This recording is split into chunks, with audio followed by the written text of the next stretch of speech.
Creo que estoy con un poquito de problemas de mi señal de internet, pero esperemos que todo esto...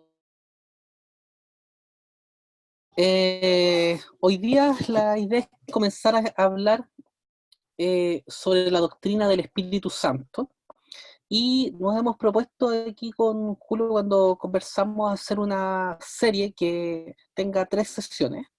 Y la primera está sobre la persona del Espíritu Santo. Entonces, en primer lugar, plantear de inmediato algunas problemáticas iniciales al abordar esta doctrina. Primero que todo, es esta doctrina del Espíritu,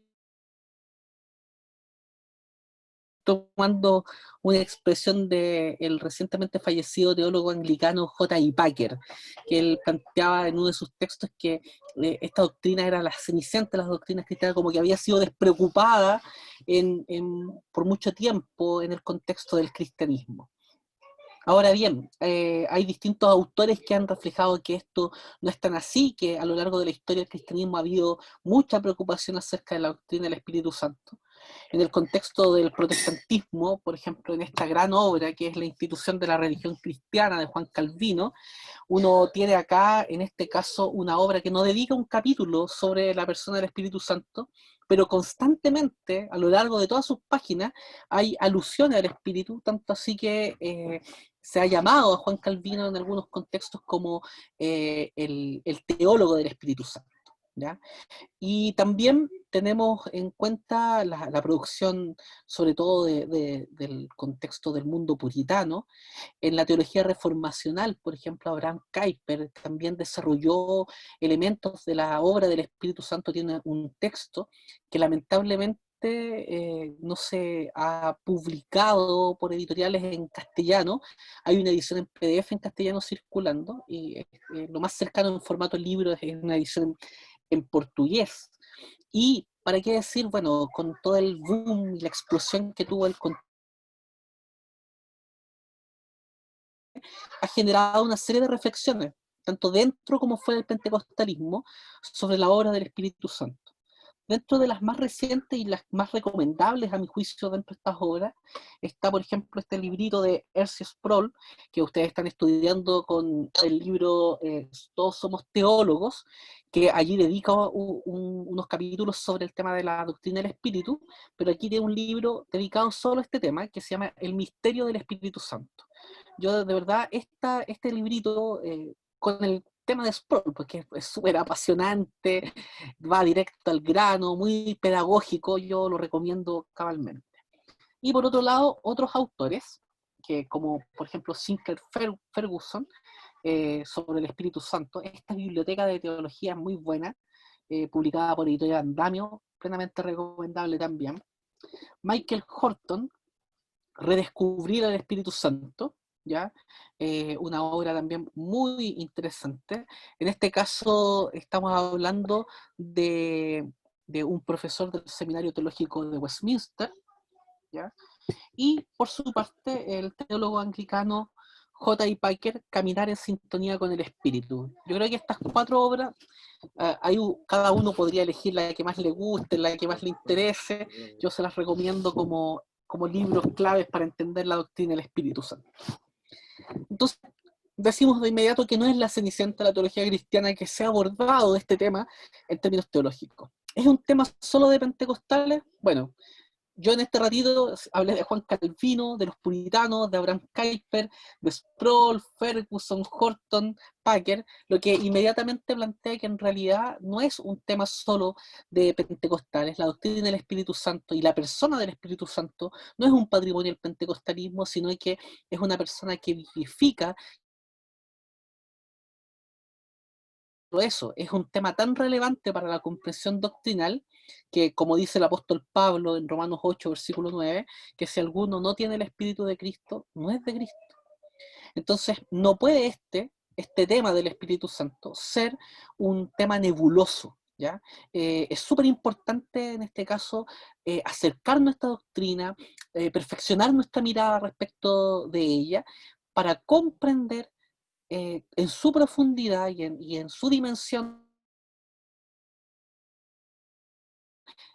a la persona del Espíritu Santo, De hecho, uno de los artículos del credo apostólico dice, creo en el Espíritu Santo. Por ende, esto forma parte esencial de nuestra mirada de la fe cristiana. Aquí pongo una cita de un teólogo pentecostal llamado Gordon Fee, en un muy buen libro también que se llama Pablo, el Espíritu y el Pueblo de Dios, donde dice, observemos nuestras imágenes: paloma, viento, fuego, agua, aceite. Él está haciendo alusión a imágenes con las cuales se menciona o compara constantemente al Espíritu Santo. No es de extrañar que muchos vean al Espíritu como un perfil borroso, gris, lejano, y que les sea tan difícil entenderlo y relacionarse con él. Si ustedes se fijan, regularmente nuestras imágenes mentales del Espíritu son, o en este caso, una criatura animada como una paloma, pero los demás son cosas que nosotros percibimos en este caso borrosos, lejanos, no es una persona con la que tenemos una relación. Y ahí se nos pierde de vista un poquito este elemento que es tan clave de la doctrina del Espíritu Santo, que Él es una persona, la tercera persona de la Santísima Trinidad. Y J.B. Phillips, citado por uno de estos autores, ya a esta altura del partido, estoy reutilizando allí unos materiales que tenía con antelación, plantea esto de que cada vez que decimos creo en el Espíritu Santo, queremos decir que creemos que hay un Dios viviente, que tiene la capacidad y la disposición de entrar en la personalidad humana y cambiarla. Entonces estamos hablando de Dios, de la tercera persona de la Trinidad, estamos hablando de una persona y que además de eso tiene un poder transformador enorme para la vida, logrando incluso, como les digo, poder cambiarla, dar un nuevo nacimiento a nosotros como creyentes. Entonces, como les decía, vamos a ver 3 sesiones sobre esta temática. En particular, hoy día vamos a hablar sobre la persona del Espíritu Santo. La próxima sesión, que ahí nos tenemos que poner de acuerdo respecto de las fechas, es sobre la obra del Espíritu Santo en la salvación, y luego vamos a hablar acerca de las bendiciones del Espíritu Santo. ¿Ya? Esas 3 temáticas son las que vamos a abordar. Puede que algo se nos quede fuera o mirado someramente. Espero que tengan a bien que estas clases sean como, digamos, empujoncitos, ya para motivarles a estudiar cada vez más. Entonces, en este primer paso que damos, lo que buscamos es fundamentar o ampliar nuestro conocimiento respecto a quién es el Espíritu Santo, a este Espíritu de verdad, sabiduría, paz, amor y gloria, como se le refiere en distintas páginas de la Biblia. Entonces la pregunta respecto al Espíritu Santo. Entonces responder a este interrogante va a ser la finalidad de esta primera sesión. ¿Qué dice la Escritura respecto al Espíritu Santo? Entonces veamos, ¿qué nos dice la Biblia respecto del Espíritu Santo? En primer lugar, acudamos al Antiguo Testamento. Y ahí la pregunta es si el Antiguo Testamento nos dice algo distinto del Nuevo. Aquí debemos decir lo siguiente. Nosotros los protestantes creemos que la revelación es progresiva. Entonces cada vez, mientras va avanzando la revelación bíblica, nosotros vamos aumentando también nuestro conocimiento acerca de la verdad de Dios. Entonces, la revelación que hay en el Génesis es tal cual revelación como el Apocalipsis. ¿Ya? El tema es que Dios se dio a conocer de la manera que nosotros pudiéramos entenderlo, y cada vez fue ampliando la posibilidad de acceso a ese conocimiento. Entonces la revelación es progresiva. Y nosotros también creemos que el Nuevo Testamento es el lente para entender el Antiguo Testamento. Y por otro lado, también creemos que el Antiguo Testamento es fundamental conocerlo, porque no solo creemos que la revelación es progresiva, sino que también creemos que es acumulativa. Entonces, ¿eso qué quiere decir? Que lo nuevo no niega lo viejo, ¿ya? Sino que suma en cuanto a conocimiento y posibilidad de acceder a una mayor profundidad de la riqueza que hay en la palabra del Señor. Entonces, en el Antiguo Testamento, por ejemplo, en las historias, en los relatos de los libros históricos, nos encontramos con la presencia del Ruach Adonai, de este Espíritu de Dios. Y este Espíritu de Dios, si hay algo que lo caracteriza es como en la mentalidad judía se pensaba en esta idea de un espíritu invasor que accionaba a las personas, se metía dentro de ellos capacitándoles para una determinada labor.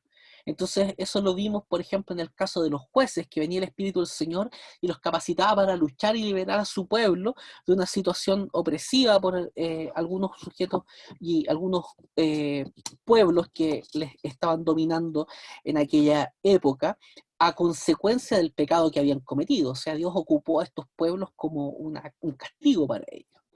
Y Dios les capacitaba para esta labor a estos jueces, enviando su espíritu sobre ellos. Y aquí tenemos otros textos, y aquí quisiera que me ayudaran, para no estar hablando yo todo el rato y haciendo las lecturas, si pudieran ayudarme con las lecturas de los textos. Entonces, por ejemplo, aquí tenemos el Salmo 51, versículos 10 al 12, y Miqueas capítulo 3, versículo 8. Ahí no se verán, yo no les puedo ver porque estoy viendo las diapositivas, entonces no sé, y ahí voluntariosamente si alguien se ofrece para leer, se los agradezco. El Salmo 51, ¿desde qué versículo? Versículos 10 al 12. Perfecto. Aquí yo lo leo. Dice, crea en mí, oh Dios, un corazón limpio y renueva un espíritu recto dentro de mí. No me eches de delante de ti y no quites de mí tu santo espíritu. Vuélveme el gozo de tu salvación y espíritu noble me sustente. Ya. Y Miqueas capítulo 3, versículo 8. Dice, mas yo estoy lleno de poder del Espíritu de Jehová y de juicio y de fuerza para denunciar a Jacob su rebelión y a Israel su pecado. Ya. Si ustedes se fijan, aquí nosotros vemos al Espíritu Santo en el Antiguo Testamento actuando de ellas es que le vemos renovando el interior del corazón. Por eso llega el salmista a aclamar lo que dice, o sea, que el Señor cree un corazón limpio y renueve su espíritu, y que en este caso esa es una obra que el Espíritu Santo hace. Eh, Fíjense los términos, habla del devolver el gozo de la salvación. Estamos hablando en este caso de una dimensión interna del creyente del Antiguo Testamento que cree, que está convencido que el Espíritu Santo desarrolla una tarea renovadora de su ser.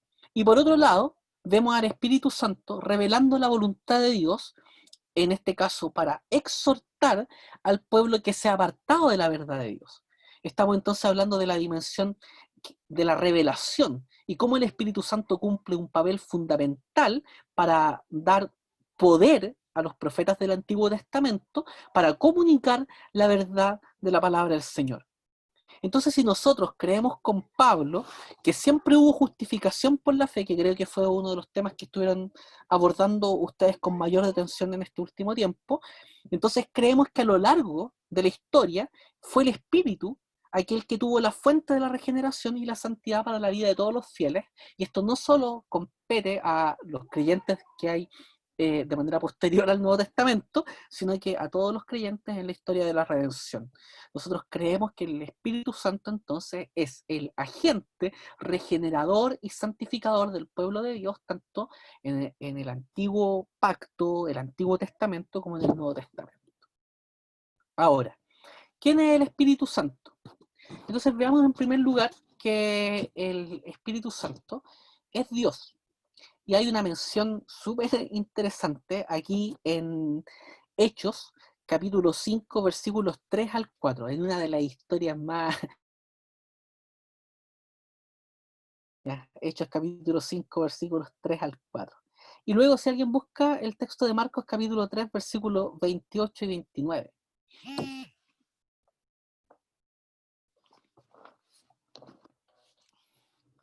¿Ya? Si alguien lo tiene, el de Hechos, por favor, si le puede dar lectura. Ya, Hechos 5, 3 y 4. Y dijo Pedro, Ananías, ¿por qué llenó Satanás tu corazón para que mintieses al Espíritu Santo y sustrajeses del precio de la heredad, reteniéndola? ¿No se te quedaba a ti y vendida? ¿No estaba en tu poder? ¿Por qué pusiste esto en tu corazón? no has mentido a los hombres, sino a Dios. Ya. La pregunta es, ¿a quién le mintió Ananías? Si uno se fija, el texto parte hablando del Espíritu Santo y cierra planteando ahí el texto que esa mentira es contra Dios. Eso es muy interesante. La mayoría de los especialistas del Nuevo Testamento, creyentes, cristianos, digamos, aluden a que ese es uno de los textos, una de las menciones más explícitas respecto de la divinidad del Espíritu Santo en la Escritura. El hecho de que aquí claramente se le refiera como a Dios, ¿ya? Eso es muy interesante. Pedro habla de que se le está mintiendo a Dios, y dijo Dios, dice el Espíritu, son enunciados que son intercambiables en la Escritura. Y ahora el texto de Marcos capítulo 3, versículos 28 y 29, Dice, que alude a un tremendo pecado. de cierto os digo que todos los pecados serán perdonados a los hijos de los hombres, y las blasfemias cualesquiera que sean, pero cualquiera que blasfeme contra el Espíritu Santo no tiene jamás perdón, sino que es reo de juicio eterno. Increíble. O sea que estamos hablando de un pecado imperdonable.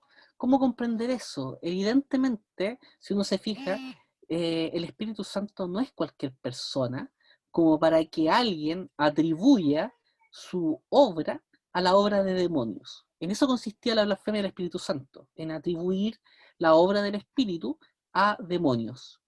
¿Y quién puede hacer eso? Evidentemente, un creyente que tiene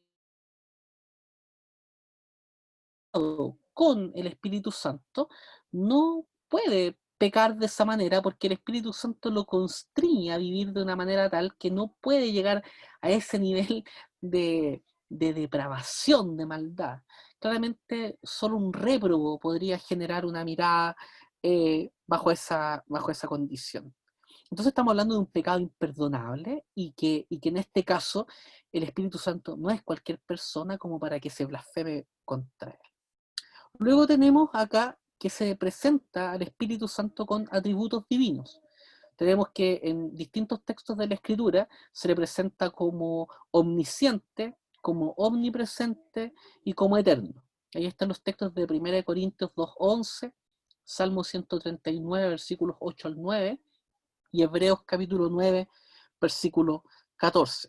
Si los leemos, vamos a hacer en este caso una lectura solamente más rápida, sin entrar en tanto detalle. Pero aquí vamos a ver lo que dicen estos textos. 1 Corintios, capítulo 2, versículo 11, si alguien lo puede leer.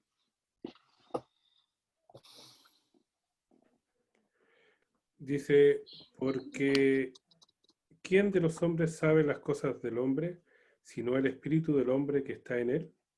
Así tampoco nadie conoció las cosas de Dios, sino el Espíritu de Dios. Ya. O sea, solo el Espíritu de Dios. Nadie, ningún ser finito puede tener esa capacidad. Nosotros a lo más podemos conocer aquellas cosas que son reveladas, porque como dice Deuteronomio 29, las cosas reveladas son para nosotros y para nuestros hijos. Dios reveló aquello que nosotros podíamos conocer acerca de Él. En cambio, el Espíritu Santo tiene la capacidad de interiorizarse, de conocer a cabalidad la mente de Dios. Solo alguien que es omnisciente puede llegar a cometer una empresa como esa. Omnipresente. El texto de Salmo 139, versículos 8 al 9. Y si subiese a los cielos, allí estás tú. Y si en el Seol hiciere mi estrado, he aquí, allí tú estás. Si tomare las alas del alba y habitare en el extremo del mar. Ya. ¿A dónde huiré? Dice este texto. Podría alejarme de tu espíritu, dice la nueva versión internacional. ¿Dónde podría huir? ¿A dónde escapemos? El Espíritu Santo está allí. Allí está el Espíritu de Dios. Entonces Él es omnipresente. Él no tiene esta limitación espacio-temporal que nosotros tenemos. El Espíritu Santo está presente en todo lugar. Y es eterno. Hebreos capítulo 9, versículo 14. ¿Cuánto? ¿Cuánto más? cuánto más la sangre de Cristo, el cual mediante el Espíritu Eterno se ofreció a sí mismo sin mancha a Dios, limpiará vuestras conciencias de obras muertas para que sirváis al Dios vivo. Muy bien. Entonces aquí estamos hablando del Espíritu Santo, a quien se le refiere como eterno, así literalmente, el Espíritu Eterno. Entonces, si ustedes se fijan, se le presenta como Dios en hechos. Tenemos el pecado imperdonable que lo alude, presente, eterno, que son atributos incomunicables de Dios. Estamos hablando entonces de un ser divino, ¿ya? Y por lo tanto de la tercera persona de la Trinidad, y eso es lo que vamos a hablar ahora. En Romanos capítulo 14, versículo 17, dice ese texto que el reino de Dios no consiste en comida ni bebida, sino en justicia, paz y gozo en el Espíritu Santo. Y es muy interesante que se le llame el Espíritu Santo, ¿ya? Y no un Espíritu Santo, sino que el Espíritu Santo. Ahí se está aludiendo en este caso a un pronombre personal.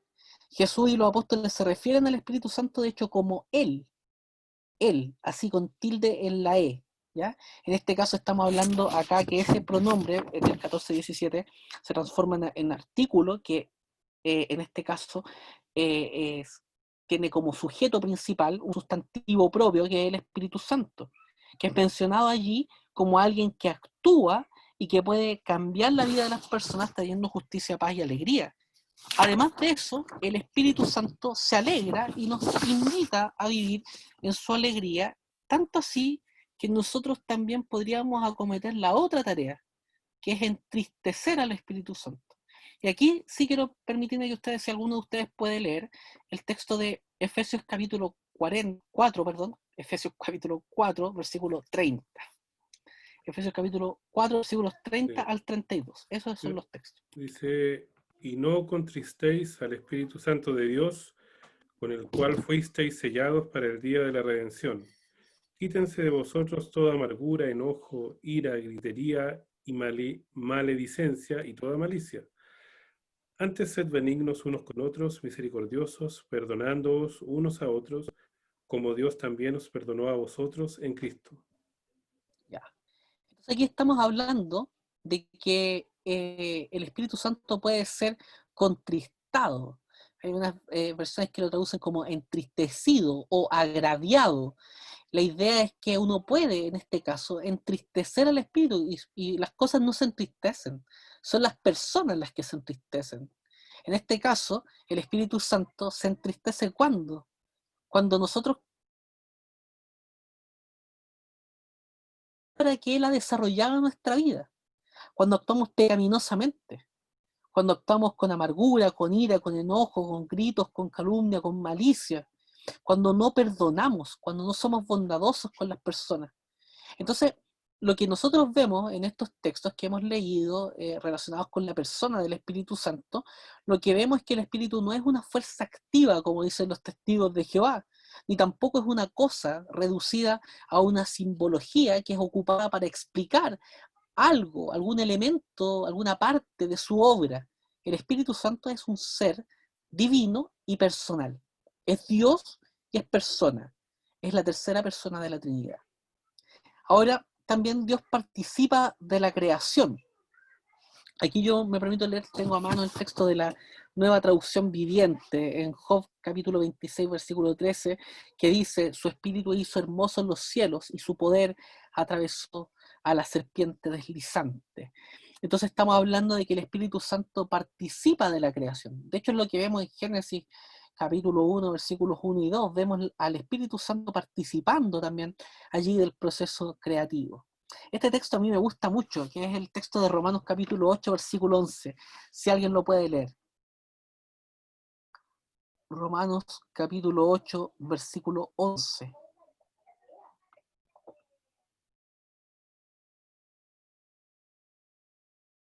Capítulo 8 es la sección del Nuevo Testamento que más veces menciona al Espíritu Santo. Aquí dice, el Espíritu de Dios, que levantó a Jesús de los muertos, vive en ustedes, y así como Dios levantó a Cristo Jesús de los muertos, Él dará vida a a sus cuerpos mortales mediante el mismo Espíritu quien vive en ustedes. Ya. Fíjense lo que está diciendo. Yo lo voy a poner así en estos términos para ejemplificarlo. El Espíritu Santo da vida y da nueva vida a los creyentes. En eso consiste la regeneración, que en este caso que el Espíritu Santo nos saca de muerte a vida para que nosotros podamos creer. Bueno, entonces alguien podría decir, ya, pero ¿cuál es la experiencia laboral que tiene el Espíritu Santo para dar vida? Y bueno, el Espíritu Santo tiene en su currículum vitae nada más y nada menos que haber dado vida a Jesús, haber resucitado a Jesús entre los muertos. Entonces alguien que tiene el poder de sacar a Jesús de la tumba, claramente tiene el poder para dar vida a los creyentes. Entonces estamos hablando de que Él participa de la resurrección. El Espíritu Santo nos da, y aquí vamos a ver otra cosa relacionada con el Espíritu, que el Espíritu Santo nos da poder. Y ahí están los pasajes de Hechos capítulo 1, versículo 8, y capítulo 4 de Hechos, versículo 31. Si los pueden leer, por favor. Yo cuando dije que el Espíritu Santo nos da poder, estaba esperando un amén así, pero rotundo. El Espíritu Santo da poder. Estamos silenciados, así que por eso el amén se escuchó acá, ¿no? Ya. Entonces, Está muy bien. Hechos 1:8 dice: pero recibirán poder cuando el Espíritu Santo descienda sobre ustedes, y serán mis testigos, y le hablarán a la gente acerca de mí en todas partes, en Jerusalén, por toda Judea, en Samaria y hasta los lugares más lejanos de la tierra. Ya. Y Hechos 4, versículo 31.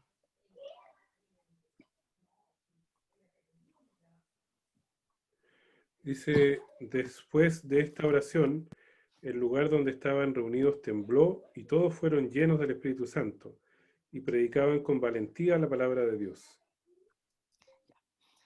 Esto es muy interesante porque es una tónica del libro de Hechos. Hay algunos que han dicho que un mejor no es que los hechos del Espíritu Santo en la iglesia. ¿Por qué razón? Porque el Espíritu Santo dando poder a sus discípulos. Pero si ustedes se fijan en ambos textos y si ustedes revisan el libro de Hechos así completito, lo que ustedes van a ver es que cada vez que se hace mención al poder del Espíritu Santo, este poder y esa obra tienen relación con una actividad, que es la actividad misionera de la iglesia. El Espíritu Santo nos ha dotado de poder y ha infundido a su iglesia con poder, no para otra cosa, sino para hablar de Cristo con denuedo, con claridad, con firmeza. Entonces estamos hablando de que el Espíritu Santo capacita a la iglesia para desarrollar la misión. En este caso, proclamar el Evangelio a todas las personas que están a nuestro alcance. Ojo, eso es súper relevante. Predicar el Evangelio. Ese es el movimiento que produce el Espíritu Santo. Regularmente cuando nosotros hablamos del poder del Espíritu Santo tendemos a pensar en experiencias íntimas o personales. En este caso estamos hablando de un poder que llena no solo individuos, sino que a una comunidad y capacita a los miembros de esa comunidad para comunicar a otros el mensaje del Evangelio de Jesucristo. Y aquí hay un texto también muy bello que está en Romanos capítulo 8, versículos 26 al 27. Si alguien lo puede leer también, le agradezco. Y de igual manera, el Espíritu nos ayuda en nuestra debilidad, pues qué hemos de pedir como conviene, no lo sabemos, pero el Espíritu mismo intercede por nosotros con gemidos indecibles. Mas el que escudriña los corazones sabe cuál es la intención del Espíritu, porque conforme a la voluntad de Dios intercede por los santos. Este texto es realmente bello, muy bello. Yo no sé cuántas veces ustedes han pasado por situaciones en las cuales ustedes han estado tan mal, tan tristes, tan afligidos, tan apesadumbrados por el fuego de la prueba, que no han sabido cómo orar. O sus oraciones simplemente han sido este momento de llanto, llorar ante la presencia del Señor y clamar por misericordia. Bueno, en esos momentos en los que ustedes no han sabido cómo orar, en esos momentos en los que lo único que han hecho ha sido derramar su vida ante la presencia de Dios con llanto, con dolor, nosotros tenemos la certeza, la convicción que el Espíritu Santo ha estado en medio de esa hora, intercediendo por nosotros con gemidos a los cuales nosotros no le podemos poner palabras, que son inexplicables para nosotros, que no pueden expresarse con palabras. Y es tan genial esto, porque a diferencia de nosotros, que no sabemos cómo pedir, el Espíritu Santo, que conoce la voluntad del Señor, pide de acuerdo a la voluntad del Señor por nosotros. Entonces, esa intercesión es completa, es maravillosa. Entonces, a modo de síntesis confesional, hay mucho, pero solo a modo de síntesis, me permito citar acá el Catecismo de Heidelberg, que en su pregunta 53 dice: ¿qué crees del Espíritu Santo? Que con el Eterno Padre e Hijo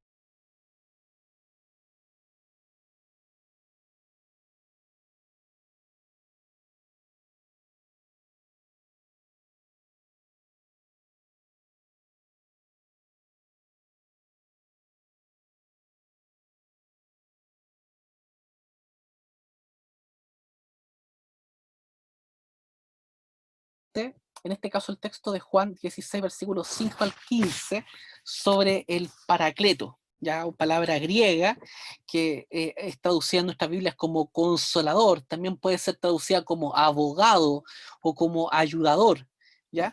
Este texto, y les pido perdón porque si no me tendría que mover, voy a ocupar una nueva versión internacional que es la Biblia que tengo aquí a la mano, ¿ya? Les pido disculpa. O si no, me muevo y voy a buscar una Reina Valera 60 por ahí.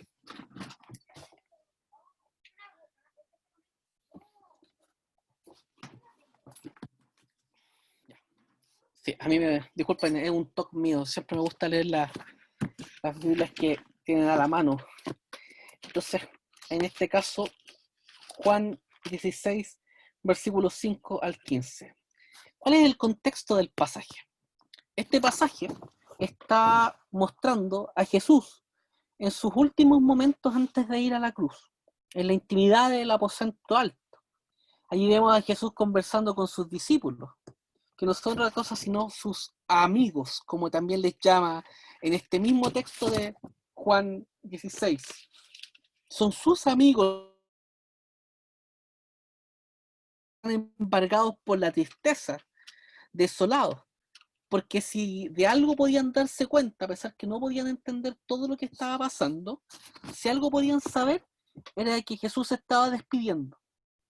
Y en esa situación, Jesús viene, les conforta con la promesa del Espíritu, porque Él, como consolador, confirmaría, en este caso el Espíritu Santo como consolador, va a confirmar y fortalecer la fe en ellos, aún en las circunstancias de crisis y persecución que no tardarían en venir. Entonces aquí yo me voy a permitir leer rápidamente los versículos 5 al 15 de este texto. Dice: pero ahora voy al que me envió, y ninguno de vosotros me pregunta: ¿a dónde vas? Antes, porque os he dicho estas cosas, tristeza ha llenado vuestro corazón. Pero yo os digo la verdad, os conviene que yo me vaya, porque si no me fuera el Consolador no vendría a vosotros. Mas si me fuere, os lo enviaré. Y cuando Él venga, convencerá al mundo de pecado, de justicia y de juicio. De pecado, por cuanto no creen en mí. De justicia, por cuanto voy al Padre y no me veréis más. Y de juicio, por cuanto el príncipe de este mundo ha sido ya juzgado. Aún tengo muchas cosas que deciros, pero ahora no las podéis sobrellevar. Pero cuando venga el Espíritu de verdad, Él os guiará a toda la verdad, porque no hablará por su propia cuenta, sino que hablará todo lo que oyere y os hará saber que tomará de lo mío y os lo hará saber. Todo lo que tiene el Padre es mío, por eso dije que tomará de lo mío y os lo hará saber. Entonces, lo primero que nosotros vemos en este texto, según el versículo 7, es que vemos que Jesús es el consolador, ¿ya? ¿Por qué? Porque habla de que Jesús está en este momento reafirmando lo que ya le había dicho algunos momentos atrás. Porque si retrocedemos al versículo 16 del capítulo 14, dice acá: y yo rogaré al Padre y os dará otro consolador para que esté con vosotros para siempre. Jesús también es consolador, también es abogado, también es ayudador. Pero si Él no se hubiera ido, nos habría venido en este otro consolador. La idea en el idioma del Nuevo Testamento, en el griego koiné, es que en este caso el Espíritu Santo actúa en los discípulos y a favor de ellos. Además de consolador, como les digo, se puede traducir como ayudador, abogado, consejero. Esto era algo que Jesús hacía, y de hecho ya se había vuelto tan natural para ellos. Otro consolador puede ser una idea un poquito amenazante para los discípulos, porque está hablando de otro, a quien ellos no conocían, era alguien desconocido. Pero la idea de Jesús no era que ellos tuvieran miedo e inseguridad, sino que entendieran que serían mucho más ricos de lo que ahora eran. Entonces, este ayudador que se iba, enviaría a otro, pero tampoco él dejaría de ser ayudador y abogado, porque de hecho hoy día Jesús está cumpliendo esa misma función delante del Padre, siendo abogado por nosotros, mientras que este otro ayudador, este otro consolador, está cumpliendo su función aquí en la tierra, animando a la iglesia a la misión, como ya lo veíamos. O sea, el Espíritu Santo entrega poder para que la iglesia cumpla y viva la misión. Cuando iba a llegar este ayudador en Pentecostés, de ahí nunca más se apartaría del un hito inaugural, fundacional, y no se repite en el tiempo. ¿Ya? Ahora, ¿qué nos dice también este texto sobre el Espíritu Santo respecto del convencimiento de pecado, de justicia y de juicio? Los versículos 8 al 11 explican esto, que cuando Él venga, está hablando del Espíritu, convencerá al mundo de pecado, de justicia y de juicio, de pecado por cuanto no creen en mí, de justicia por cuanto voy al Padre y no me veréis más, y de juicio por cuanto el príncipe de este mundo ha sido ya juzgado. Este convencimiento entonces tiene como sentido original la idea de acusar o de echar en cara, es la expresión en este caso. La idea es que la acción del Espíritu Santo en el mundo, por la cual nosotros somos inexcusables ante Dios, hace que en los creyentes que han sido revividos, regenerados por el poder de la palabra y por el poder del Espíritu, hace que esa palabra de Dios golpee en nuestra conciencia. Y también, en este caso, de una u otra manera, echa en cara y hace que los no creyentes sean inexcusables delante de Dios. Entonces el texto es decidor respecto de esto, pues nos muestra que el Espíritu Santo no solo está actuando en la iglesia, sino que también actúa en el mundo. Ya, eso es súper importante. A veces nosotros limitamos la obra del Espíritu Santo a los creyentes y a la esfera de la iglesia. Y el Espíritu Santo no solo actúa en la iglesia, sino que también está actuando en todo lugar, porque es Dios, ya es la tercera persona de la Trinidad. Aquí me permito citar a un autor llamado R.T. Kendall, que fue el sucesor de Martin Lloyd-Jones en la capilla de Westminster. En este caso, R.T. Kendall en su libro Fuego Santo, que es una respuesta al libro de John MacArthur, Fuego Extraño. ¿Ya? Es muy interesante ese texto. Habla ahí, en este caso, mostrándonos la necesidad de justicia y la urgencia del Evangelio, de que hay un juicio. Una persona no puede sentir la convicción de estas cosas por sí misma. Es necesario el Espíritu para enderezarnos. Entonces el Espíritu Santo obra de tal manera que pueda convencernos de pecado, de justicia y de juicio. ¿De qué está hablando acá? Primero que todo, nos convence de pecado. Entonces, nosotros no sabíamos que éramos pecadores hasta que el Espíritu Santo nos regeneró, nos dio nueva vida, y nosotros pudimos ver que nuestra relación con Dios había sido atrofiada y dañada por el pecado. Entonces, ese convencimiento de pecado es producido por la predicación del Evangelio y la obra que el Espíritu Santo hace en la vida. Nos convence de justicia, porque a diferencia de los discursos de esta época y del pasado, no existe justicia sin Cristo. El Espíritu Santo entonces a nosotros nos viste de la justicia de Cristo, en la justificación. Y esa justificación ha sido posible por la aprobación de Dios en la cruz, manifestada en su resurrección y ascensión. La resurrección es el amén de Dios a la obra redentora de Cristo en la cruz. Entonces, somos justificados por la obra de Cristo. Y esa obra de la justificación ha sido aplicada por el Espíritu Santo. papel importante del Espíritu a lo largo de la historia de la redención es aplicar o llevar a cabo las obras de Dios. Y el Espíritu Santo nos convence de juicio. Y esto tiene que ver con la sentencia sobre Satanás y quienes obran conforme a sus designios. En este caso, esa sentencia ha sido proferida ya. Dice, por cuanto el príncipe de este mundo ha sido ya juzgado, dice este texto. Satanás está derrotado, ya desde el principio está derrotado. Ahora, sigamos con lo que nos dice el texto sobre el Espíritu Santo. Versículos, ahí yo puse en plomo. Está bien.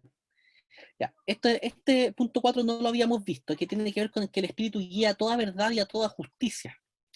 Versículos 12 y 13 dice, aún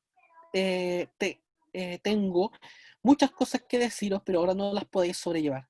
Pero cuando venga el Espíritu de verdad, Él os guiará a toda la verdad, porque no hablará por su propia cuenta, sino que hablará todo lo que oyere, y os hará saber las cosas que habrán de venir. Este texto es también muy, muy hermoso, porque nos muestra que la función del Espíritu Santo en la iglesia se está describiendo como la de guiar. Y quien guía en la lectura del Nuevo Testamento es quien va adelante. El Espíritu Santo no usa armas externas. Tampoco el Espíritu Santo manipula, guía. Eso es lo que hace. Ejerce esa influencia en la conciencia que ha sido regenerada en este corazón de carne, que dejó su naturaleza de piedra, un corazón de carne, regenerado por el Hijo de Dios, es donde el Espíritu Santo influye de tal manera que puede producir esa guianza. Cuando el texto habla de la verdad, lo hace respecto tanto de la salvación como al mensaje de Cristo, que esclarece el Antiguo Testamento, porque Jesús vino a dar sentido a la ley que la gente no lograba entender a cabalidad. Cuando Jesús les dice a los maestros de la ley, ustedes estudian las Escrituras, porque creen que ellas les dan la vida eterna, y ellas son las que dan testimonio de mí. O sea, Jesús le está diciendo, ustedes han leído toda la vida el Antiguo Testamento, pero no lo logran entender, que lo que hace ese libro sagrado es mostrarme a mí. Eso es lo que Jesús está diciendo. Y la obra del Espíritu Santo permite aquello, y no solo eso, entrega esta revelación adicional, que es todo el Nuevo Testamento, ¿ya? Los Evangelios, el libro de Hechos, Apocalipsis. Entonces, lo que está anunciando acá es un nuevo tiempo inaugurado por la venida de Cristo, porque la primera venida de Cristo abre esto de los postreros tiempos. Entonces nosotros, a la luz de los textos que yo cito acá, que son 2 de Pedro 1:21, Mateo 22:43 y 1 Corintios 2, versículos 13 al 14, están hablando precisamente de la inspiración de la Escritura, de cómo la Escritura, ¿ya? Esto es súper relevante. Por otro lado, todos estos sujetos del Nuevo Testamento hablaron lo que el Señor, a través del Espíritu, les ha revelado. Aquí tengo una cita de Charles Spurgeon, que dice, he oído a muchos fanáticos afirmar que el Espíritu Santo les ha revelado esta y aquella idea. Estas son tonterías reveladas. En la actualidad el Espíritu Santo no revela cosas nuevas. Él trae lo antiguo a la memoria. El Espíritu Santo lo que hace es traer a la memoria, a través de la proclamación del Evangelio, la verdad ya antes revelada en la palabra del Señor. Y el Espíritu Santo lo que hace en este caso es cautivar nuestra mente con el testimonio interno del Espíritu, que es superior a la razón, que captura nuestra mente y que nos permite que cuando escuchamos y leemos la Escritura tengamos la certeza de que lo que se está escuchando y leyendo es la palabra del Señor. ¿O sí? Sí, la puse. Dice, esta es tomada del misterio del Espíritu Santo. Dice, el testimonio interno del Espíritu no es una huida al misticismo o un escape al subjetivismo donde los sentimientos personales son ascendidos a un rango de absoluta autoridad. Existe una diferencia crucial entre el testimonio del Espíritu Santo de nuestro espíritu y el testimonio humano de nuestro espíritu. El testimonio del Espíritu Santo es la palabra de Dios. Nos viene con la palabra y a través de la palabra. No nos viene por fuera de la palabra o sin la palabra. Esa es la diferencia. Entonces es súper importante que el Espíritu Santo lo que hace es trabajar y actuar en nuestra vida con la palabra del Señor como principal herramienta. Entonces nos trae a recuerdo, nos trae a la memoria lo que la palabra del Señor hace. Entonces es súper extraño que al día de hoy y por mucho tiempo en la historia del cristianismo hayan venido sujetos a decir que el Espíritu Santo dijo algo que contradice la misma palabra que él inspiró. O sea, eso solo lo podría hacer alguien que tiene una psicopatía grave que puede llegar a contradecirse en aquello que ha postulado. El Espíritu Santo no es cambiante en su opinión. El Espíritu Santo lo que ha inspirado es lo que ocupa para llevarnos a toda la justicia y a la santidad. Entonces, ojo, no está de más decir que la verdad siempre tiene que ver con eso, con la justicia y con la santidad, que va a ser a lo que nos referiremos la próxima vez que nos juntemos cuando hablemos de la obra del Espíritu Santo en la salvación. Y versículos 14 y 15, que son los últimos de esta sección que hemos leído, dice, Él me glorificará porque tomará de lo mío y os lo hará saber. Todo lo que tiene el Padre es mío, por eso dije que tomará de lo mío y os lo hará saber. Entonces, ¿qué es lo que vemos acá? Vemos, en este caso, al Espíritu Santo, las diapositivas, vemos al Espíritu Santo glorificando a Cristo, hablando de su palabra. Fíjense que este texto nos muestra que todo está centrado en Cristo. Por eso la enseñanza del Espíritu nos muestra a Cristo. Esto es muy bonito. Michael Horton ocupa una expresión. A veces, él dice que a veces nosotros nos aproblemamos demasiado con que el Espíritu Santo pase en buen chileno piola. Porque pareciera ser que nosotros siempre estábamos mirando a Cristo, Cristo, Cristo, y hablamos re poco del Espíritu Santo. Pero Michael Horton dice que eso, más que una injusticia, hace todo sentido a la luz de lo que el Espíritu Santo quiere hacer. Al Espíritu Santo le gusta estar, dice, detrás de las bambalinas. Y lo que él hace, su obra fundamental, es mostrar a Cristo. El Espíritu Santo no busca captar la atención, sino que nos hace poner nuestra mirada a Cristo. El Espíritu Santo procede del Padre y del Hijo en la economía de la relación intratrinitaria, se somete misteriosamente en esa relación intratrinitaria, en la que no hay competencia, sino mutua glorificación, en la que no hay inferioridad, sino subordinación voluntaria, sometimiento voluntario. Entonces, la venida del Espíritu Santo tiene como propósito exaltar a Cristo e interpretar y aplicar la obra de la salvación en nuestra vida. Y el Espíritu Santo, como les digo, le encanta estar detrás de bambalinas. ¿Para qué? Para mostrar a Cristo. Qué poco nos parecemos nosotros al Espíritu, sobre todo cuando queremos fundar nuevos reinos o establecer enseñanzas innovadoras y espectaculares, capturando la atención, cuando lo que debiéramos hacer, tal como el Espíritu Santo hace, es mostrar y apuntar hacia Cristo Jesús.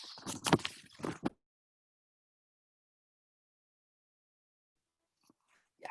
Para reflexionar y practicar. A mí me gusta que la teología sea súper práctica, no me gusta esto de que la teología se quede ahí en la pura reflexión mental. ¿Ya? Siempre me gusta esto de traer a la colación para qué nos sirve para la vida esta enseñanza.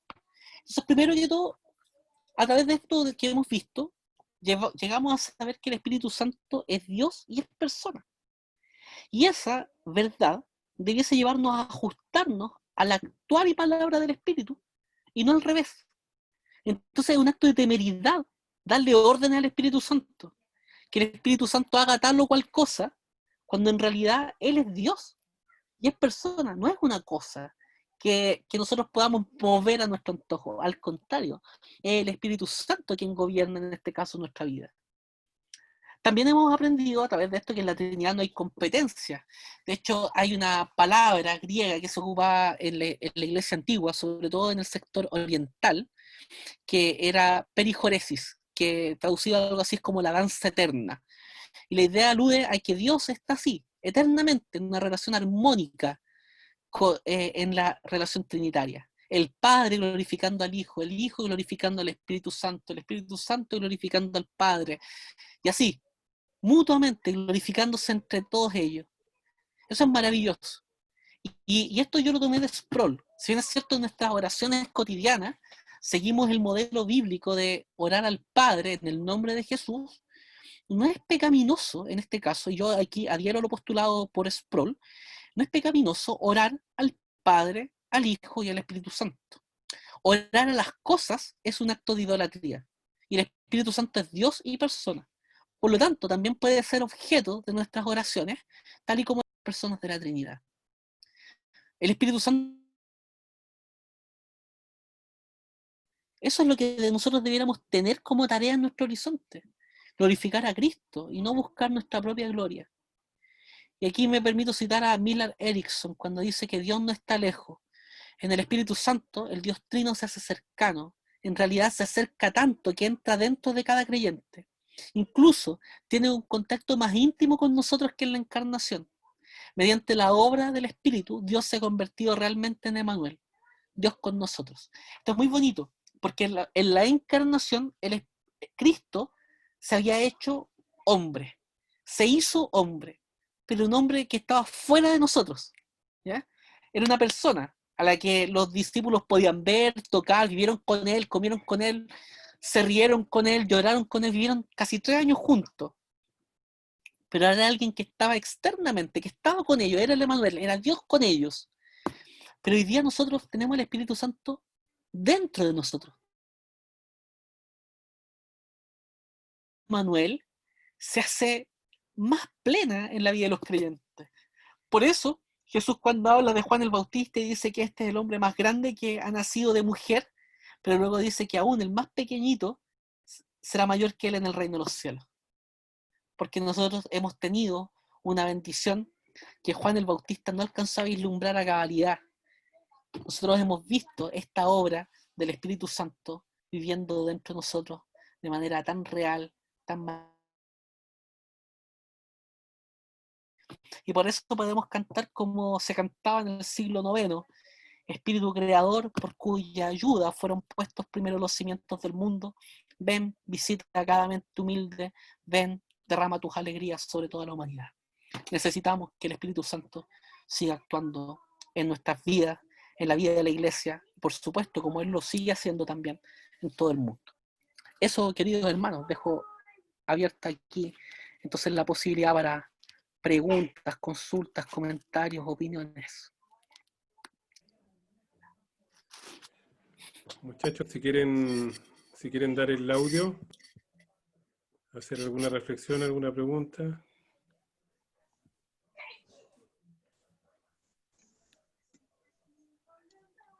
Apareció Roberto ahí. Yo quisiera hacer una pregunta y contextualizar un poquito el tema,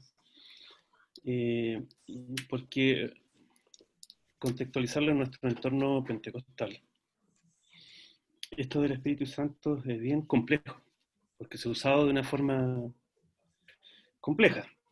Y generalmente se toma esto, ¿no es cierto?, de lo que dice Pedro acerca de la profecía de Joel, que vuestros jóvenes soñarán sueños, vuestros ancianos verán visiones y harán prodigios, milagros, ¿no es cierto?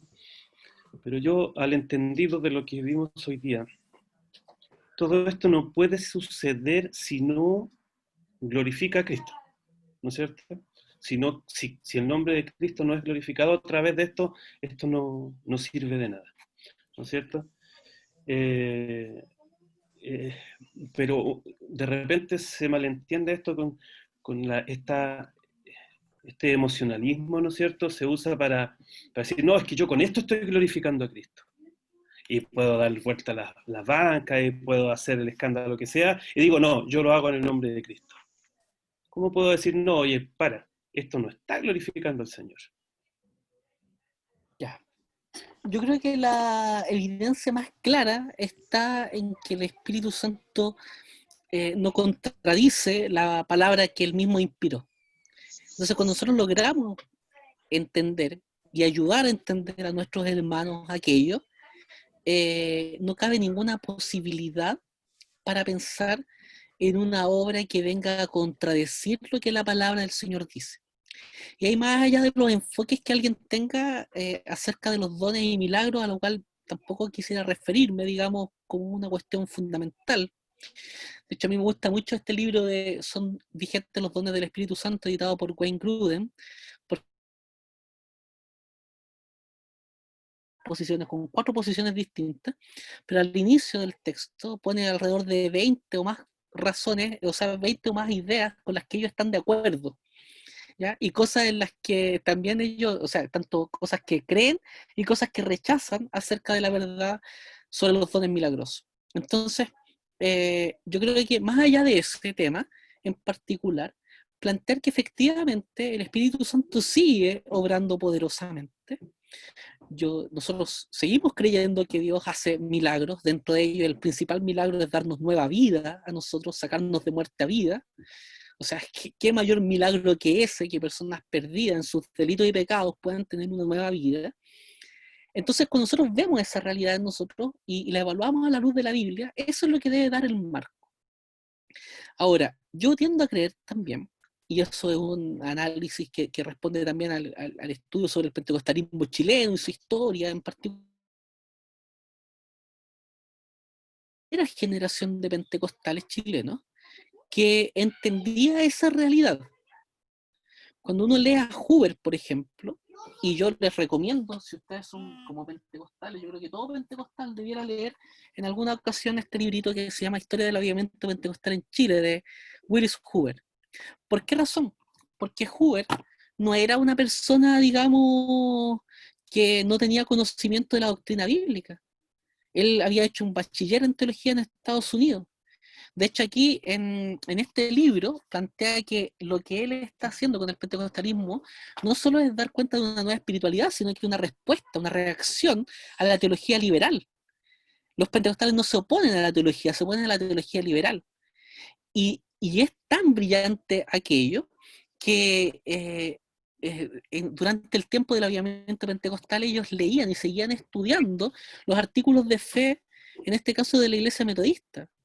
Huber, cuando se retira de la Iglesia Metodista Episcopal, dice: yo sigo fiel en este caso a Wesley, a lo que enseñó Wesley, y que claramente Wesley heredó de la Iglesia Anglicana, que son los artículos de fe, y que, huelga decirlo, en este caso los 25 artículos de fe de los metodistas fueron tomados de los 39 artículos de la Iglesia Anglicana, que son la base también para la confesión de fe de Westminster.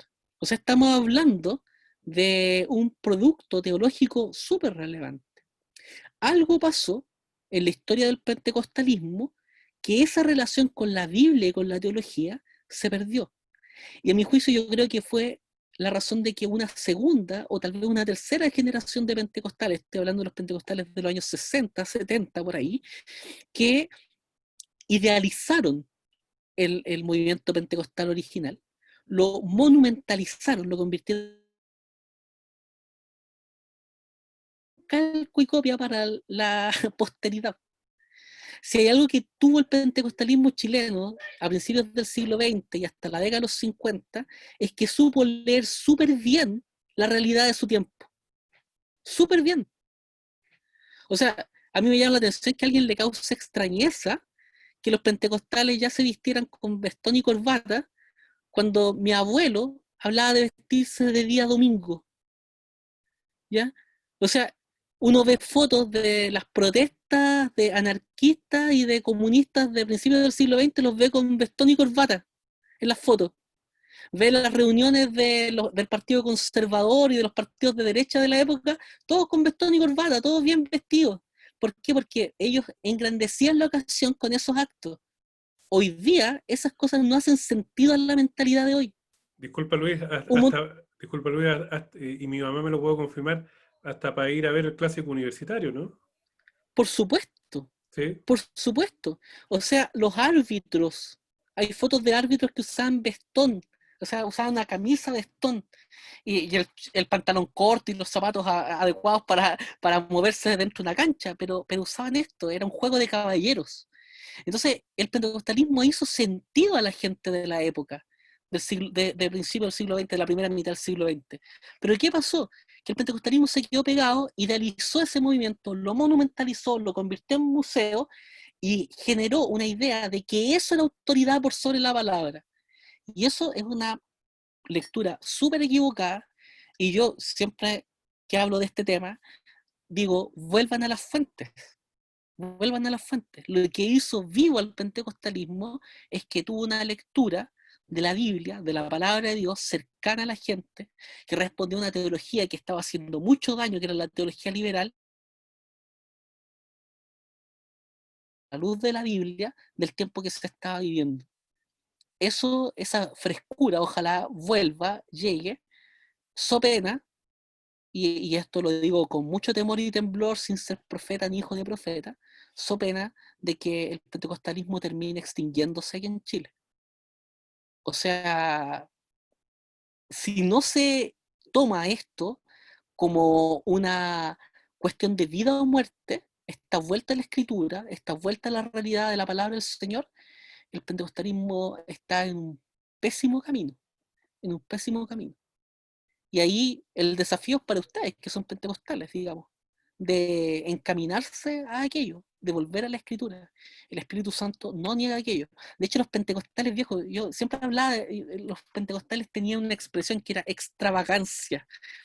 Hablaban y no confundían las emociones con estas obras extravagantes, ni con la emocionalidad. Yo siempre hablaba, escuchaba a los viejos pentecostales hablar del espíritu emocional, del error, a diferencia del espíritu de Dios actuando en la vida de los creyentes. Eh, el pentecostalismo chileno era muy moderado respecto a las manifestaciones espirituales. Eso, eso era parte también de su herencia metodista, digamos, a diferencia de otros movimientos pentecostales que se dieron en el mundo. Volver a la palabra, esa es la clave, esa es la tónica. Eso. Sí. Bueno, queríamos también, Andrés, si tienes algo que aportar, nos gustaría escucharte. Sí, en realidad, respecto a lo que dice Luis, que dan el clavo, digamos, y va a la raíz del problema, creo yo, cuando dice que, o acuña este concepto de monumentalizar, se lo voy a copiar, así que desde ya, Luis, te pido los derechos de autor, voy a Oh, ocupar tranquilo. Dale, el no. concepto, digamos. Porque sabes que también hay una crítica que han dicho otros hermanos, entre ellos, bueno, Benjamín Almendras en redes sociales y otros que hablan de manera similar, sobre todo en las redes sociales, el concepto de que en el pentecostalismo está el gran riesgo, que en realidad es una práctica, de homologar o transformar la cultura pentecostal en el evangelio, al punto de que una cosa reemplazó la otra. Y ese riesgo es un camino que se siguió en realidad. Y si no se abandona esa práctica de poner énfasis en la cultura pentecostal en vez del evangelio y toda su raigambre bíblica, profundamente bíblica, y concordar la cultura actual con la cultura pentecostal, yo creo que se va a hacer esa disociación peligrosa que finalmente podría ser fatal, como dice el Luis. Entonces, cultura pentecostal no es lo mismo que evangelio, y eso hay que recalcarlo, hay que ponerlo nuevamente en la revisión de cada uno de los hermanos, digamos, tanto en su tradición y nosotros lo propio en nuestras propias tradiciones, digamos. Es decir, nosotros por eso tenemos el lema que la reforma va siempre reformándose. No podemos caer en las mismas categorías y podemos también despreciar el evangelio si es que anteponemos cualquier cosa a la escritura. Así que ese concepto me encantó, digamos, así que lo voy a seguir utilizando y es un riesgo, digamos, que ya sea aplicado en otros ámbitos, en cualquier tradición, es un camino peligrosísimo. Así me gustó ese punto y lo voy a copiar para mí también. Yo solo complementar con una cita de J.I. Packer, ya que decía al respecto. Todos los cristianos son a la vez beneficiarios y víctimas de la tradición. Generaciones fieles a Dios. Víctimas que ahora dan por sentado cosas que necesitan ser investigadas, teniendo como modelos divinos y absolutos de creencia y conducta lo que debería verse como humano, provisional y relativo. Todos somos beneficiarios de las buenas tradiciones sabias y sanas, y víctimas de las pobres tradiciones necias y perjudiciales. Aquí tenemos que ocupar el ejercicio del discernimiento para poder distinguir qué tradiciones del pentecostalismo podrían seguir sirviendo, ¿no? Y yo creo que hay muchas tradiciones del pentecostalismo que podrían seguir siendo muy útiles, entre otras, por ejemplo, la memorización de textos bíblicos que como que se ha escapado en muchos contextos evangélicos. Y por otro lado, solo por mencionar una, ¿ya? Y por otro lado, de cuáles tradiciones son víctimas, ¿ya? Y estamos hablando de cosas que antes pudieran haber sido súper buenas y útiles, pero que hoy día ya perdieron su utilidad por el momento histórico en el que estamos viviendo, ¿ya? Y como dice Andrés, ese ejercicio tiene que ser hecho en todas las tradiciones cristianas, no solo en el pentecostalismo. Que somos presbiterianos que estamos aquí presentes, también tenemos el desafío de revisar nuestro presbiterianismo a la luz de la palabra del Señor y ver qué tradiciones, de cuáles somos beneficiarios y de cuáles somos víctimas, ¿ya? Es también un ejercicio que tenemos que hacer, ¿ya? Eso. Claro. Eso de monumentalizar no me gustó. Todo lo que suena monumental no me gusta a mí, ¿eh? Claro, tranquilo que el pastor Miguel Ángel ahí está escuchando lo de Monumental y también ahí apoya a Luis, parece. Así que hay varios acá, Rodrigo, Ernesto.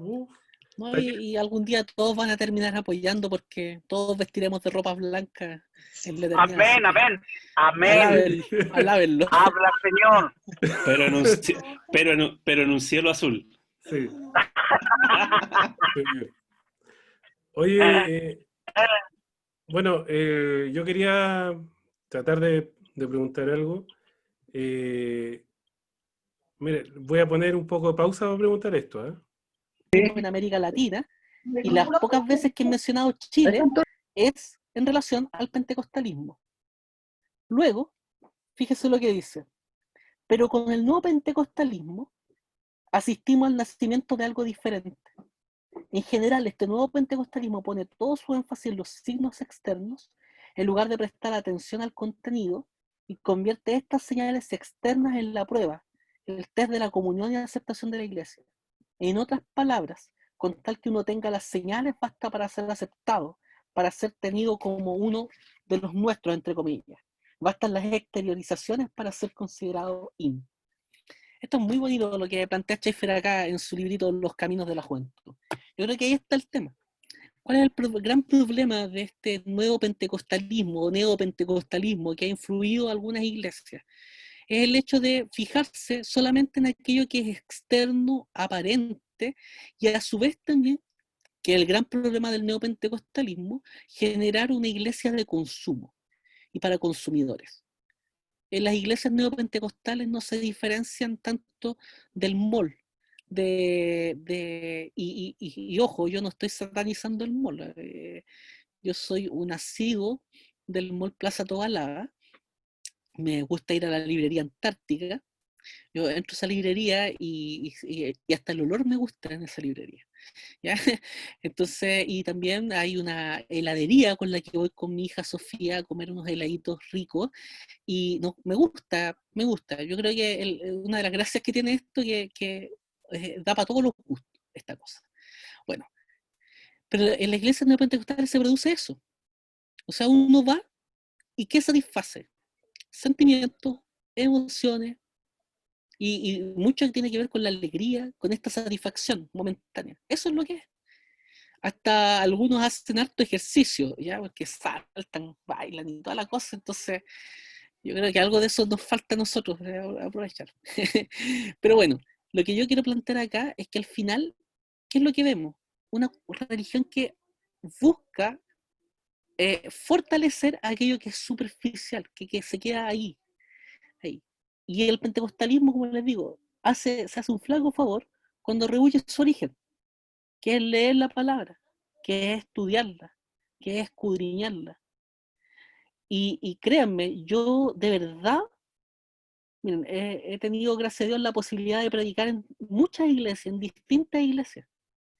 Y cuando me toca la posibilidad de asistir a iglesias pentecostales, nunca he visto en mi vida, y esto también, está siendo grabado, esto también podría quedar off the record. En mi vida, nunca he visto eso. Eso es maravilloso. Maravilloso. esa hambre debiera volver en sus contextos. Y claramente tiene un desafío súper grande. ¿Cuál es el problema? Que lamentablemente, como el pentecostalismo se monumentalizó, ¿dónde están los modelos? Fuera del pentecostalismo. Y eso ha generado, o en traer de esos modelos, o ha generado el proceso de migración de iglesias. Y el proceso de migración de iglesias no tiene que ver solo con el presbiterianismo, con los bautistas reformados, no es solo para el modelo reformado. Yo era líder de jóvenes a principios del 2000 en la iglesia pentecostal naciente, cuando se produjo una primera oleada de migración de iglesias pentecostales hacia las iglesias neopentecostales. Esa fue una primera oleada de migración. ¿Por qué? Porque estaba el vino nuevo en esos lugares. ¿Ya? No sé, yo creo que ustedes escucharon esa idea. El vino nuevo, la lluvia postrera, todas estas cosas. Eso era la moda. Eso era lo que vendía. Luego vino otra oleada de migración. Y esa migración ha tenido que ver con iglesias históricas, pero también hay iglesias de contextos liberales en términos teológicos. O sea, yo tengo un amigo que se llama Luis Aranguis, que todavía lo conocen algunos de ustedes, y el Lucho Aranguis, su migración de iglesia pentecostal, cuando él sale de la IEP, es que se va a la IELCH, a la Iglesia Evangélica Luterana Chilena. Y hace unos días atrás estábamos hablando de este proceso de desintoxicación de una teología dañina que produjo un ensimismamiento más que la búsqueda del Dios Todopoderoso. Y a tal extremo que él terminó volviendo a la Iglesia Evangélica Pentecostal. Entonces, estamos en ese plano. Estamos en ese plano. O sea, lamentablemente la monumentalización del pentecostalismo ha derivado en buscar modelos de afuera. Cuando el pentecostalismo, insisto, en su tradición es muy rico y podría recuperar esos elementos beneficiosos de la tradición y buscar entender el tiempo presente para también contextualizarse al momento actual. Yo creo que probablemente algunos pastores pentecostales, iglesias pentecostales están haciendo el esfuerzo de aquello, un esfuerzo encomiable, loable, y yo creo que si ustedes están buscando realizarlo, denle para adelante. Hay que tener valentía para aquello. O sea, Luis, por ejemplo, en nuestro contexto sería más inteligente, en vez de ir eh, a predicar contra todo esto, sería más inteligente mostrar entonces cómo nació realmente el avivamiento aquí en Chile.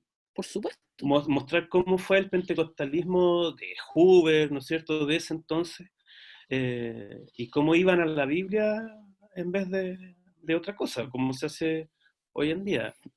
Porque se habla del pentecostalismo y aquí en nuestra iglesia se habla mucho de el 1909, lo que pasó en 1909, pero a la luz de todo esto y a la luz de lo poco que he podido también estudiar, es un mito más que lo que realmente pasó en 1909.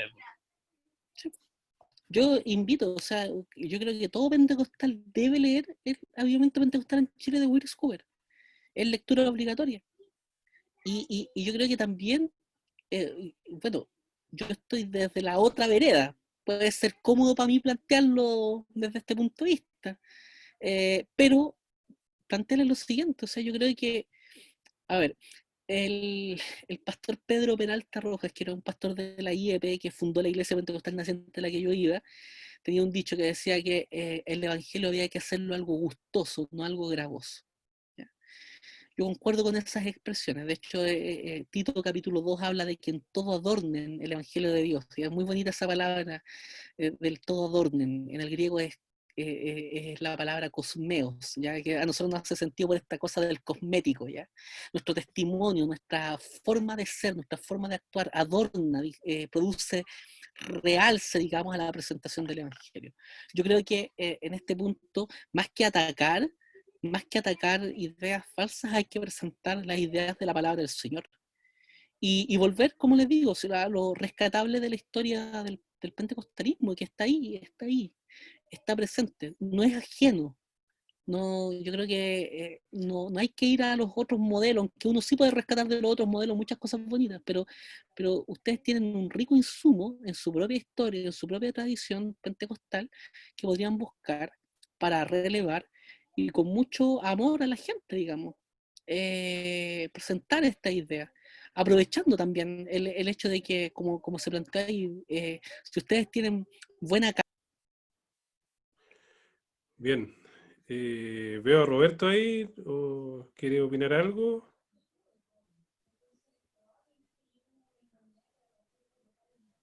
A ver, Roberto. Mira, más que opinar algo, igual agradecer a Luis su tiempo.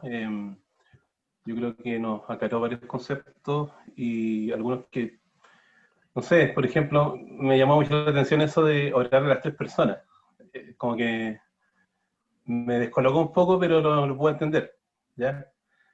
De repente el afán uno de tratar de seguir la visión formada, quizás, también se cae en extremos, están los dos lados. Entonces, en ese sentido también es bueno tener estos puntos de vista y poder nosotros también por nuestro lado indagar y investigar, pues nos da la obligación de poder hacerlo.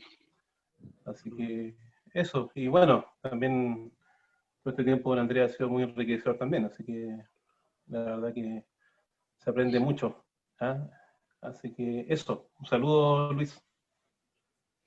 Muchas gracias. Sí, ahí vemos al pastor Miguel Ángel Mendoza también, que activó el micrófono. ¿Quiere decirnos algo, pastor? Sí, no, quería, Nada del Colo bueno, Colo, por favor, ¿eh?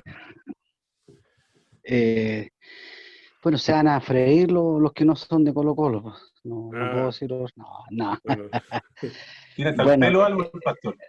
claro, mira, como tengo, Sí. bueno, saludo a Luis y a todos. Bueno, hoy día compartíamos con un hermano eso mismo, lo que hablaba Luis, y de adornar la doctrina también la prediqué este domingo, eso. Me llama la atención que lo esté diciendo él también, y lo que pasa es que no ha habido equilibrio, yo creo, no ha habido, o sea, hay dos grupos que quieren hacer sentir mal al que no sabe, ¿no es cierto? O queremos hacerlo sentir bien para que se conviertan a Cristo. Entonces, cuando la palabra no está junto con la oración, con la intimidad, estar con Dios, o sea, una relación constante con Dios, ¿no es cierto? En oración. Eh, eh, la oración de fe, la hacemos cortita, cosa que llegue y punto, diga amén, ya acepto a Cristo, o sea, ¿qué mal me puede quedar decir que sí, que sí? O lo hacemos sentir muy mal.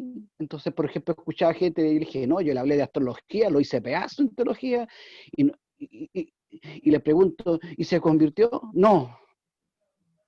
Entonces, a veces prevalece más nuestro intelecto, conocimiento, y que la compasión de querer que la persona entienda el Evangelio.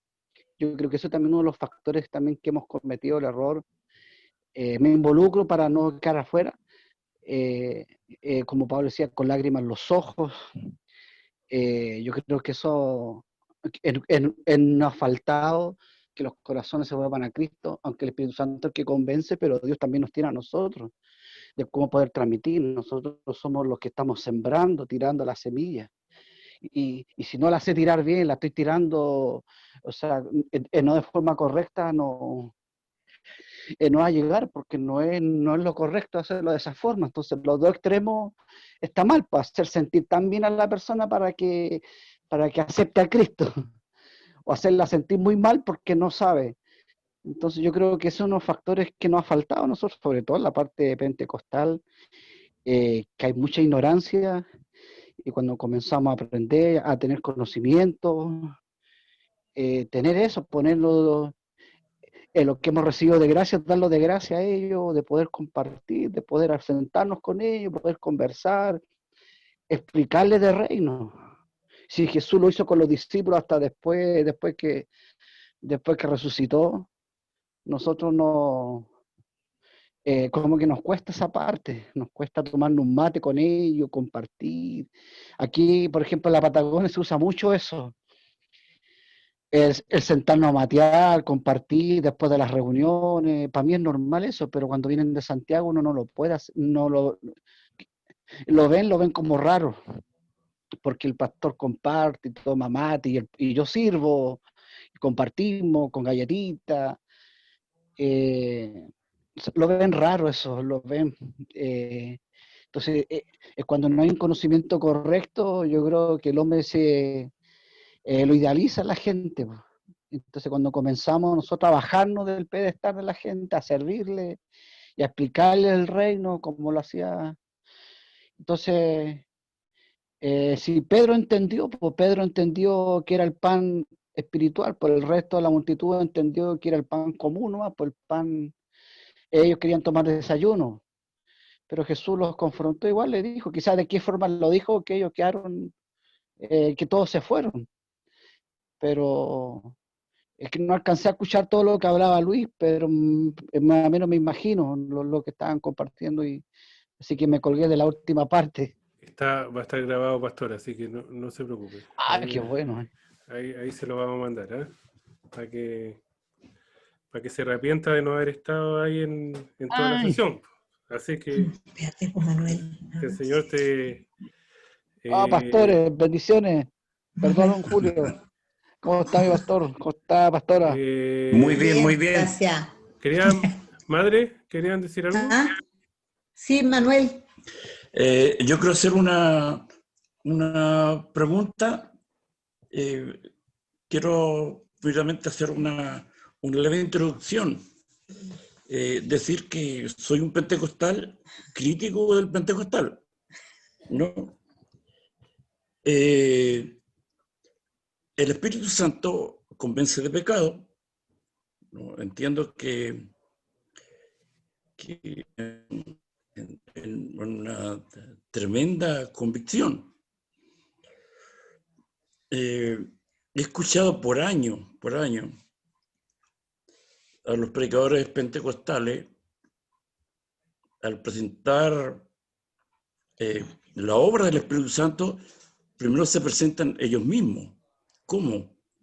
Emitiendo a veces juicios inoportunos, juicios condenatorios hacia la persona que no conoce a Cristo, pretendiendo ciertamente en ello entregar un mensaje de salvación. Pero considero, y he considerado a través del tiempo, que es un error. ¿Qué pasa cuando un predicador pentecostal dice, pecador, estás destinado al mismo infierno y no tienes salvación? Y voy a Pablo en Romano, cuando él dice, no hay nadie quien les predique, ¿no? ¿Qué pasa con esas personas? Esa es mi pregunta.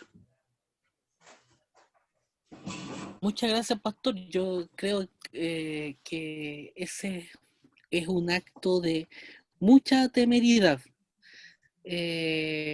Pronunciar un juicio respecto del destino de las personas.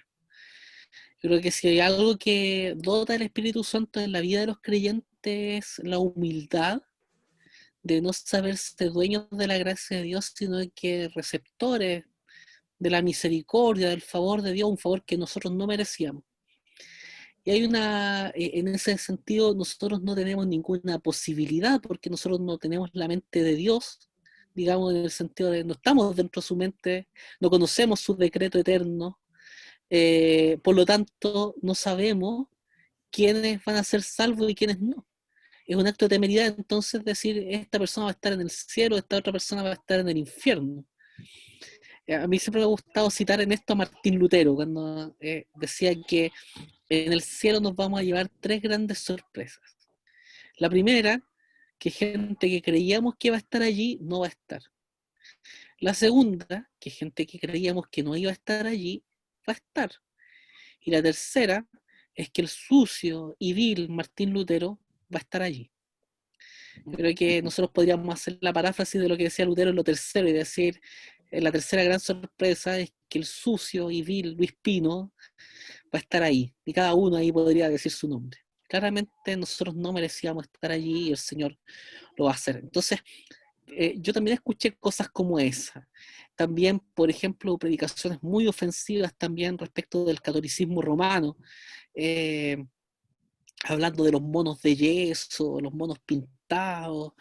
Eh, yo tengo un amigo que se llama Carlos Parada, que hoy día es pastor presbiteriano y él iba a ser cura, que fue fraile carmelita descalzo, y él planteaba que en muchas ocasiones tuvo acceso a que alguien le hablara del Evangelio, pero rápidamente se producía una pared, una muralla, porque le decían cosas que se suponía Carlos creía como católico, pero que él no creía. Hay un desconocimiento tremendo dentro del mundo evangélico sobre la teología católica, y lamentablemente de repente nosotros caemos en los lugares comunes y ofendemos a la gente también, desde nuestra propia ignorancia. Yo creo que ese cuidado debe ser tenido en cuenta. Yo creo que si hay algo que hace el Espíritu Santo es producir esa noción de humildad que nos invita a hablar de Cristo y a mostrarlo a Él. Eso es lo que apuntaba el texto que leíamos de Juan 16, sobre todo. Mostrar a Cristo, esa es la tarea. Ya, muchachos, bueno, vamos a ir terminando. Agradeciendo a Luis, ya, muchas gracias por tu tiempo. De nuevo, no es por ser patero, pero también gracias a Andrés, porque Andrés como el titular de este estudio. Es el titular y ahora hemos optado por tener algunos invitados y pensamos en, bueno, Luis siempre nos ha ayudado en la iglesia, eso históricamente nosotros lo sabemos, tenemos varios testigos acá. Y también como ex pentecostal y como una experiencia cercana en el pentecostalismo, qué mejor hablar del Espíritu Santo, así nos ayuda bastante. Así que, bueno, gracias a todos. Voy a estar comunicándome contigo para ponernos de acuerdo para el próximo estudio y ha sido muy enriquecedor, va a estar grabado, después les hago llegar el link de YouTube y bueno, vamos a terminar, chiquillos. Al mismo Luis le vamos a pedir que ore finalizando este estudio. Amén. Inclinemos nuestro rostro y oremos al Señor.